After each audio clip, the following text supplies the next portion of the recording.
So what is neurogenic thoracic outlet syndrome?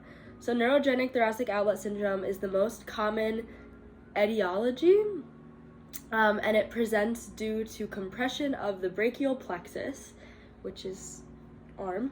Similar to the other versions of TOS, vague pain is a common symptom, and atrophy of the intrinsic muscles of the hand can also occur. This isn't the definition.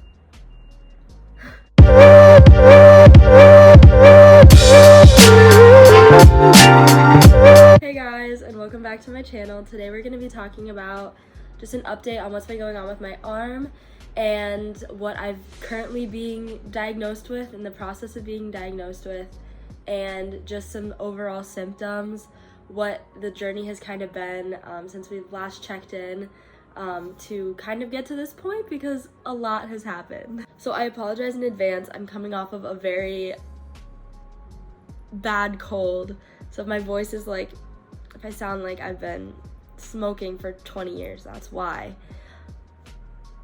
It's okay, we've got this, we're gonna get through it. So as you can tell, I'm not at home anymore. I'm currently in my dorm at the University of Michigan.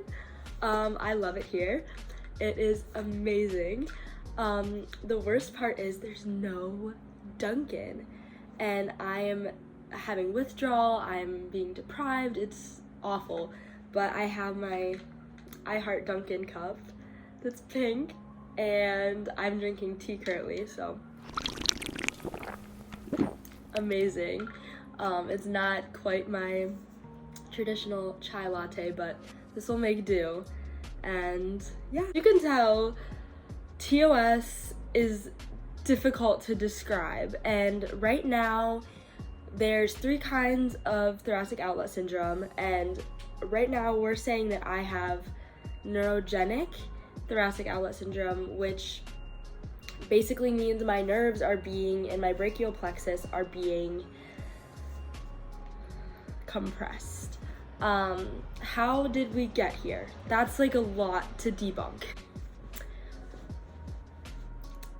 So basically, I first got diagnosed with arterial thoracic outlet syndrome, which means my artery in my arm was being compressed, and it was very scary because that would mean that eventually over time I would have developed an aneurysm in my arm, which would have led to me not playing the violin because I would have needed to get surgery, and that was a very scary time. But luckily I don't have that, which is good. I don't know how that happened, but there's been a lot of testing going on and a lot of appointments back and forth. When I tell you I have been home every single weekend of my college experience, I've been home every single weekend of my college experience for a test or a doctor's appointment.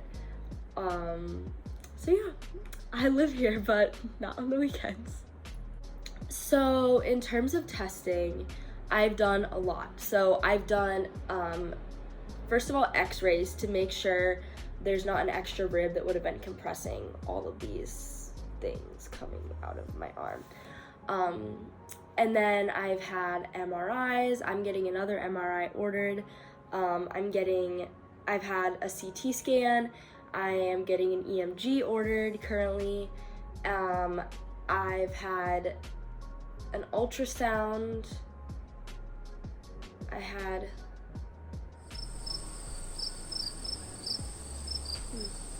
There's a lot, moral of the story. And so basically, if you're going through this, be prepared. There's a lot of testing, a lot of testing. The worst test I've had so far was a CT scan, because they like inject the contrast in you, and I'm a dramatic girly, but it was a little too much. It's fine though, I survived. I can do hard things, and that's okay. It just wasn't a pleasant experience. The MRI actually wasn't that bad. I usually get claustrophobic, but I didn't get that claustrophobic. They gave me headphones, and they were like, do you want to listen to music? And I was like, of course I do. And obviously I requested that they played Taylor Swift. Obviously, as you can tell, my Taylor Swift board's up here. Taylor gets me through life, and that's okay.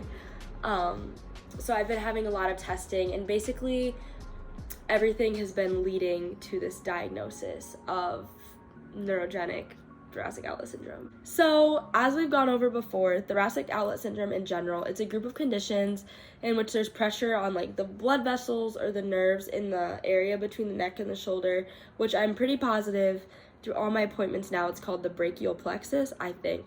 Don't quote me. And the compression of the blood vessels and the nerves can cause shoulder and neck pain, numbness in the fingers, hence all of my symptoms. So, there's 3 types, and excuse me reading from my phone, but I'm not a medical professional. So the first is neurogenic thoracic outlet syndrome, which is what they think I have, and that's like where a group of, here it is, you guys, here it is. The group of nerves is called the brachial plexus. So ignore what I said earlier, that was false. So a group of nerves is called the brachial plexus, and it's being compressed, and the nerves, like, they're coming out of the spinal cord, and they control your muscle movements. So hence why when I play the violin, I can't because my muscles will tense up and I can't play.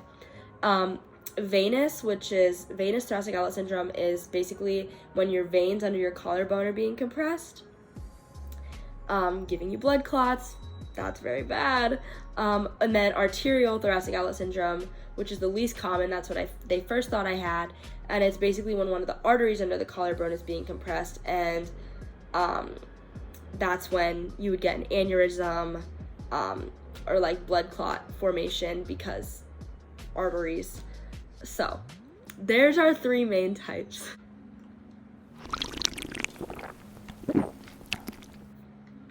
Bevy break. Okay, so basically what's been going on though, since I'm here now, I've been here for a month, I'm not playing the violin, I'm not playing any instrument actually, I'm not playing piano, I'm not playing violin, I'm not playing, viola, cello, bass, any of the things they're not happening right now. We're taking the semester off to just kind of see like what's going on, obviously, which has been pretty amazing, I'm not gonna lie. So I want to talk about kind of the mental health aspect of like how I've been coping with it, what's kind of been going on instead, and I don't know, my reaction to not doing something that I've literally been doing for the past 14 years. So all my classes are mainly written based, but they're still music. So I'm taking a lot of musicology classes and a lot of arts admin classes, which is my minor here, which I really enjoy actually. It's very exciting because all my classes that I'm taking are geared towards building my career and like building my reputation and my name and like everything in music that you kind of need for in terms of marketing and selling yourself, which is very fascinating. And so those classes have been happening. I'm also student directing, I'm assistant music directing for a musical here, which is very exciting. I'm assistant directing for music directing for Heathers, which is like one of my favorite shows. I remember when I was a kid and I watched Riverdale. Yes, it is my guilty pleasure show. Leave me alone. They did a episode where it was like the Heathers musical, and I fell in love with it and I was obsessed with it growing up, and now I'm getting to work on that show, which is amazing and so much fun. So honestly, my time here has been really fulfilling. I've been working on myself a lot. I've been able to work out. Well, I've been able to run, okay, not work out, but I do my little cardio every day, and I've been able to swim a lot, which is really good for my arm and everything. And I feel very at peace with myself. So you might be wondering, Johnny, how are you at peace when you're not doing the thing you love? Which, let me tell you, it is incredibly difficult. It's incredibly difficult to not be doing something that not only is literally a part of me at this point. I've been playing the violin since I was 4.5, but it's incredibly difficult to be here at such a, well-known and well-respected music school and not be playing. Like, I feel like I have nothing to show for why I'm here because I'm not applying my art. But the truth is, I have been able to find so much peace in just learning about myself and learning how to live and learning, you know, about life outside of just playing the violin. Like, I feel like I've become so much more creative because I can't use violin as a creative channel. I can't use any instrument as a creative channel. I mean, I can use my voice, obviously, but I can't play the violin, I can't play piano. So it's like I'm singing more, I'm dancing more, I'm writing more, I'm writing poetry. I'm just so much more creative in the way I think. I've become I love photography. I've taking photos all the time of people I see, places I go, which is something that never happened before. And I've just found that I've become honestly much more of an artist now than I feel like I ever felt before, which is very empowering. It's incredibly empowering to be able to know that I'm not behind. I'm where I'm supposed to be right now, which is a nice feeling. So next steps, kind of what's gonna happen now that all this testing. So neurogenic, the way it was explained to me, neurogenic thoracic outlet syndrome can't be diagnosed. It's one of those conditions that you have that you basically have to rule out everything else that is similar to it to kind of guess, oh, you probably have this. So what we're doing right now is we're ruling out anything that is similar to neurogenic thoracic outlet syndrome, which I don't know the exact list, but I know there's a few things that are being checked off. Anyways, so once I get officially diagnosed with neurogenic thoracic outlet syndrome, basically the first approach is going to be physical therapy, which, fingers crossed, it's going to work. We're manifesting it's going to work. It's going to happen. And if not, potentially a surgery, which complicates things because it complicates things. I'll leave it at that. But we're hoping physical therapy is the route. So, timeline. So right now it is the end of September, and we've been dealing with this now since the middle of August in terms of this thoracic outlet syndrome, like, the battle of the diagnosis, man.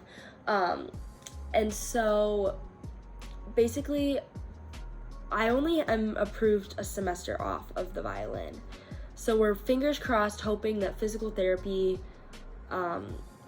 is gonna work before second semester starts so I can play the violin again.